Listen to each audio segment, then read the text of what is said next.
Are you considering buying and or playing Moons of Madness, but want to be sure it's worth your time and money, as well as being safe for your mental health first? This is the video for you, friend. I'm the CC and Let CC Play, and this is an Anxious Gamer review. Moons of Madness is a cosmic horror sci-fi walking simulator which sees you taking control of Shane Newhart, a repairman of sorts on the first Mars colony known as Trailblazer Alpha. But it doesn't take long before things take a darker turn. So, it falls to you to get to the bottom of this mystery. As with most walking simulators I've reviewed, I don't feel there is too much to explain in the gameplay department. You mostly walk around and interact with the environment to solve puzzles and progress the story. As such, I'll jump right into the good stuff. Does this game contain any potential triggers for the various incarnations of mental illness? And my answer is, sort of. This was a tougher one for me to reach a conclusion on. I am a glutton for punishment. Even though most horror titles give me some degree of anxiety, I always love to see if I'm up to the challenge to make it through. As such, I was fully expecting the same here,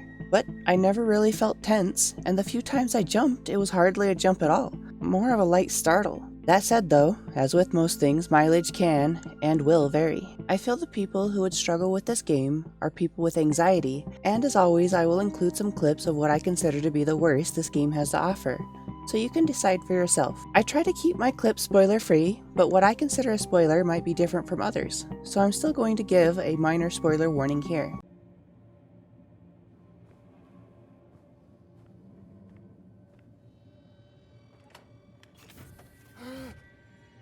Hello? Anyone there?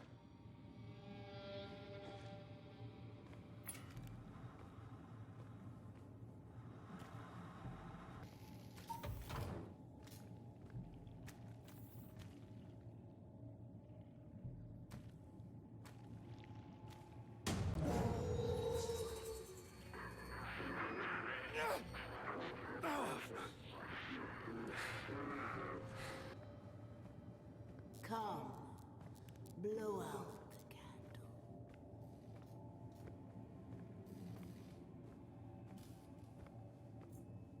candle. So, now that you have a taste of the game from some clips, do I recommend it? This is going to sound a bit wishy-washy, but mostly yeah. I had a lot of fun with most of the experience. Walking sims seem like a genre that would be really hard to make a good one. Seems like a lot of ruts you could easily fall into, leaving the game as a bland experience. Moons of Madness, though, did quite a lot well. Interacting with the environment felt very immersive, and like it had depth. I almost killed myself because at one point, when going into the airlock, I took off my suit before I changed the pressure. The story also did a good job for the most part. Although most of the dialogue took place over comms, for once in a horror game, I didn't feel like I was completely alone, and like the only person capable of doing anything.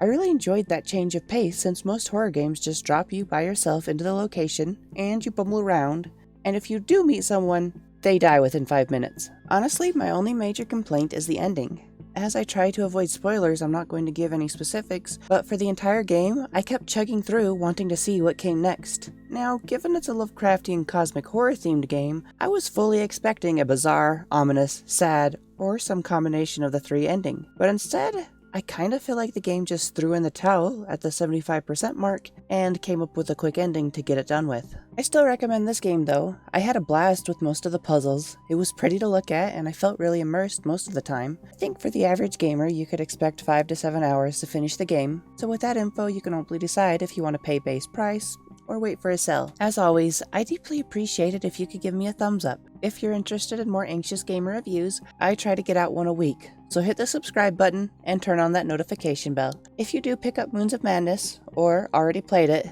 let me know what you thought of the ending down below, or comment suggestions for games for me to look at. I hope to see you in the next one. CC, out.